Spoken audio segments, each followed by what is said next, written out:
This is Hannibal, the lead reporter from thehannibaltv.com, and I just came back from a very long and boring It Chapter 2 movie. I had seen the videotape version of the 1990 VHS made-for-TV It movie years after it came out. I had rented it from a video store when those were around. I remember I wasn't initially a big fan of it, wasn't a big enough fan to watch the first of the new versions of it, but I did want to go see this version mainly because I was an extra in the Paul Bunyan statue park scene where it is lowered down from the top of Paul Bunyan. And for one, I watched this scene being played out numerous times that afternoon when it was recorded. I was one of the people in the park that got hypnotized. I was standing behind the cheerleaders for people that watched the movie. You can't really see me in the park, but I was there and paid for it nonetheless. But I had no idea of what the context of the scene was, so I was curious for that, which is mainly why I went to see the movie. And I have to say that it was really boring. The first part of the movie was the best. There was this scene where there was two people basically beat down by some local kids, and that was very realistic.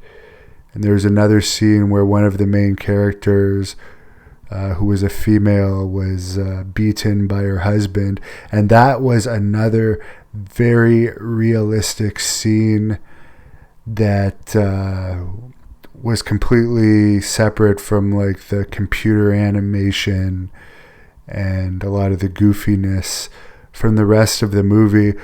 The worst part I found from this movie, which is nearly 3 hours long, is each of the main characters had an individual scene with it where it tries to kill them, and you don't pick it up right away. I didn't pick it up on the first one, I didn't pick it up on the second one, but by the third person you're like, oh my god, there's 3 more of these people to go, because each of those scenes last a while and you know that none of them are going to die in any of those scenes. So it's just like, when is this movie going to end? And when they finally end up killing the clown, it's by saying that like, he's small, you're not scary, and he shrinks down and then basically disappears. Where you started the movie off with a very realistic gang beating of 2 people and very realistic, I guess, very dramatic beating of a wife, spousal abuse scene.